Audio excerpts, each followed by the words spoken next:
Today, we're diving into the future of neuromarketing. And trust me, it's about to reshape our world in ways that go way, way beyond just selling us stuff. So let's just start with a huge question. What if the world around you, from the apps on your phone to the layout of a hospital, was actually designed to be less stressful, more intuitive? What if it was built to work with our brains instead of against them? This, right here, is the incredible promise at the heart of where neuromarketing is headed. So here's our game plan for today. We're going to move way beyond the buy button to see how this stuff applies to product design, public services, and even society as a whole. And, this is crucial, we'll finish up by walking that very fine ethical tightrope. Okay, first things first. We need a whole new definition of neuromarketing that gets us past that simple idea of the buy button. So you can forget the old idea of this being some niche tool just for advertisers. With all the new advances in AI, it's becoming a core part of how we innovate. It's really a way to get a deep, authentic read on our unfiltered emotional responses. So, how does this actually affect you and me? Well, let's look at that first ripple effect. The real, tangible things we use every single day. We are talking about designing for total sensory harmony. Just imagine a car company finding out that a specific curve in the dashboard can measurably lower a driver's stress, or a coffee brand that discovers the exact sound and texture of opening a bag that triggers a feeling of comfort. It's all about engineering products that our brains just intuitively accept and enjoy. You know, this really shows a fundamental shift in how we think about design. For decades, it was all about functionality, what a product does, and that often led to things that were complex, maybe even stressful to use. The new goal, though, is human-centered design, which is all about how a product makes you feel. Okay, so this isn't just about physical products. The next ripple outward is going to impact the services that really shape our lives, starting with huge things like healthcare and education. Just think about a hospital visit for a second. It's almost always incredibly stressful, right? But what if the layout of the waiting room, the actual language a doctor uses, or even the font on a medical form were all designed based on what we know about the brain?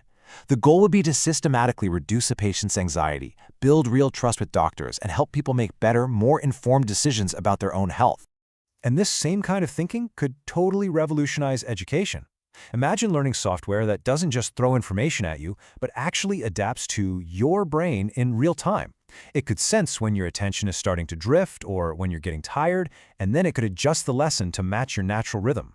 Now that is truly personalized learning. All right, let's zoom out even further.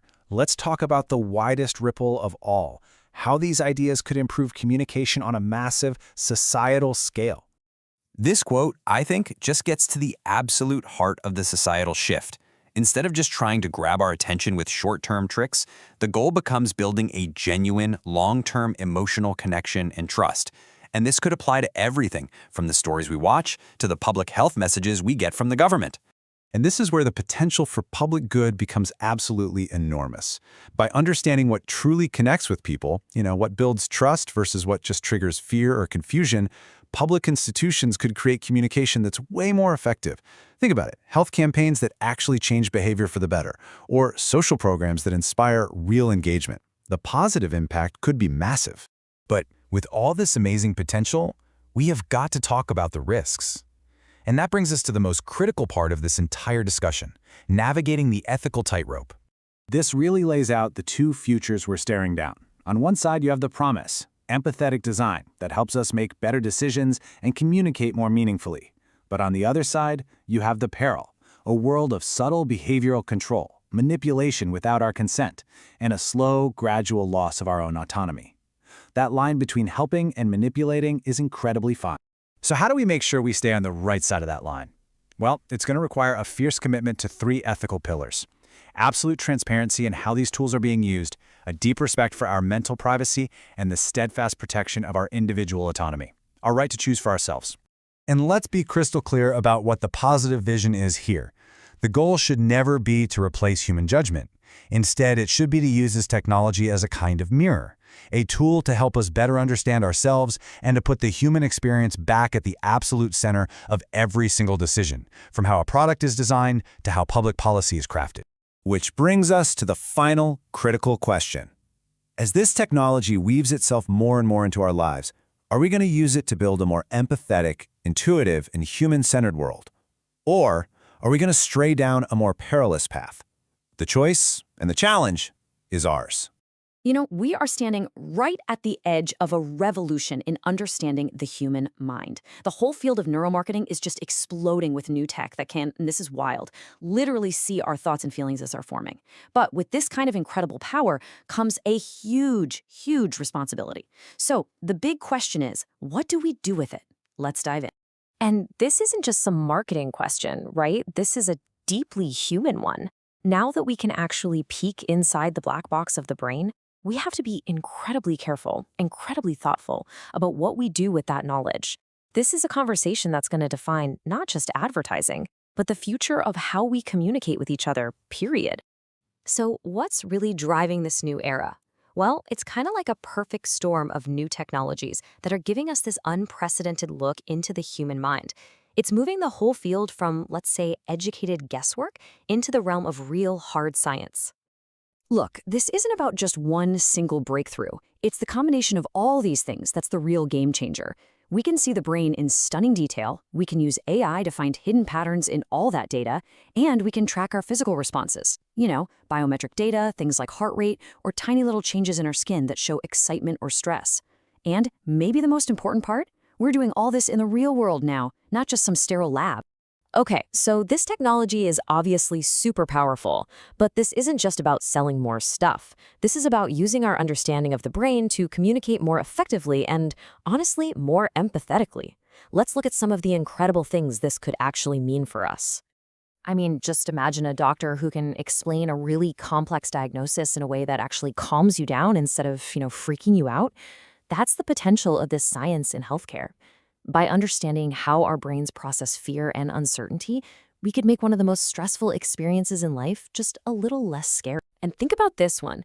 This is a potential game changer for education. We could finally move away from that old one-size-fits-all teaching method and move toward personalized learning that's actually tailored to how each individual brain works. It's about working with our natural learning processes, not constantly fighting against them. Think about the last time you saw an ad or a story that really, truly moved you. That feeling, that's the kind of connection we're talking about here. Instead of just bombarding us with more noise and more stimulation, these insights can help creators build media that's actually meaningful, that's memorable, and that builds real, genuine trust. But with great power comes great responsibility, right? As we get better and better at peeking inside the brain, we have to be extremely careful about how we use that knowledge. And that's where a really serious conversation about ethics has to come in. And this is a big one: mental privacy. It's the simple but incredibly profound idea that your thoughts are your own, and no one should be able to access your internal world without your clear, explicit permission. This isn't just a nice to have, it's a fundamental right we absolutely have to protect as this technology gets more powerful. So how do we protect that right? Well, it starts with truly informed consent, where people know exactly what they're signing up for. Then we have to make absolutely sure the research itself isn't causing any psychological harm. And finally, we have to be honest and totally transparent about the findings. No hype, no exaggerated claims, just the facts. When you put all of this together, it really just boils down to one fundamental choice. And it's all about our intention. Are we trying to genuinely help people and understand them better, or are we trying to manipulate them? And this is the choice we all face, laid out plain and simple. We can use these powerful insights to manipulate people, to push their emotional buttons, and just get them to do what we want. Or we can use this exact same science to truly understand them, to connect on a much deeper level, and to build relationships that are based on clarity and trust. So, what's the big takeaway here? It's that by choosing the path of understanding and responsibility, we can create a future where technology actually makes us more human, not less. A future where we're more connected to each other and maybe even a little more in tune with ourselves. And this right here is the key. Ethics isn't about holding us back or slowing things down. It's the exact opposite. It's the foundation for a future where this incredible technology serves all of us, not the other way around. It's what makes real progress possible.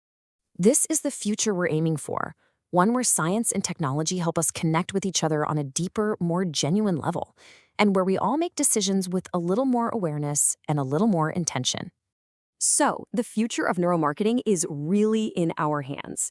It's up to all of us, as creators, as consumers, as citizens, to decide whether we use this incredible technology to control people or to connect with them. What choice will we make?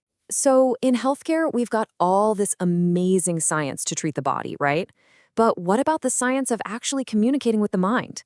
Today, we're going to explore how new insights into the human brain could completely change the patient experience, for the better and maybe for the worse. Oh, you know the feeling. We've all been there. You get a diagnosis or maybe a new treatment plan, and your head is just spinning in this sea of complicated terms and statistics. You're sitting there nodding along, but inside you're just feeling totally overwhelmed, anxious, and honestly a little lost. And wow, this just hits the nail on the head, doesn't it? On one side, you have the super precise, very clinical language of medicine. And on the other, you have the simple, profound, and deeply human question that's really on the patient's mind. It's like two different worlds colliding in one tiny room. Look, this isn't some small thing. It's a huge, fundamental communication gap, a gap between the language of medicine and, well, the language of human experience. And trying to bridge that gap is one of the biggest challenges in healthcare today. So what do we do about it? I mean, what if we could translate all that vital medical information into a language the brain is already wired to understand? A language that actually works with our cognitive wiring, not against it. And that brings us to this really cool, revolutionary idea, one that's actually borrowed from the world of neuroscience. Think of it like a kind of universal translator for the brain. Now, this isn't just about dumbing things down. It's about using what we know about how the brain processes information and emotion. For example, you know our brains are hardwired for stories, not a bunch of dry statistics. So instead of a doctor saying there's a 70% chance of success, they might frame it as, hey, for every 10 people in your exact situation, 7 of them went on to have a really great outcome. See? That small shift makes the information not just heard, but actually felt. And if we get this right, the benefits for patients are just huge. I mean, we're talking about designing educational materials around how the brain actually learns. We can increase the chance that people stick with their treatments by understanding the science of how habits form. We can lower anxiety just by creating calmer spaces and clearer communication. It's all about fostering a real empathetic connection instead of that clinical detachment. It's a complete shift in philosophy. We move away from just, throwing data at people, and we move towards a truly human-centered approach that respects the very organ we're trying to help, the brain. Okay, but here's the thing. Whenever we get a powerful new tool for influencing the human mind, we also get a huge new responsibility. This stuff is a real double-edged sword. I know, it all sounds amazing, right? A total game changer. So what's the catch? Where's the line between helping someone understand and, well, something else entirely? And this is where it gets tricky. This is the core ethical problem. There's such a fine line between empowerment and manipulation. Are we using these powerful insights to give patients the clarity and confidence to make their own best decisions? Or are we using them to bypass the rational thought, maybe exploit their fears, and nudge them towards a decision that we want them to make? So, to deal with this really complex new landscape, our old rulebooks, they're just not going to cut it anymore.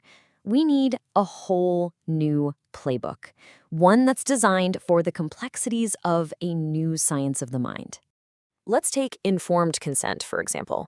For ages, it's been treated like this one-and-done thing, right? You sign a form, boom, you're done.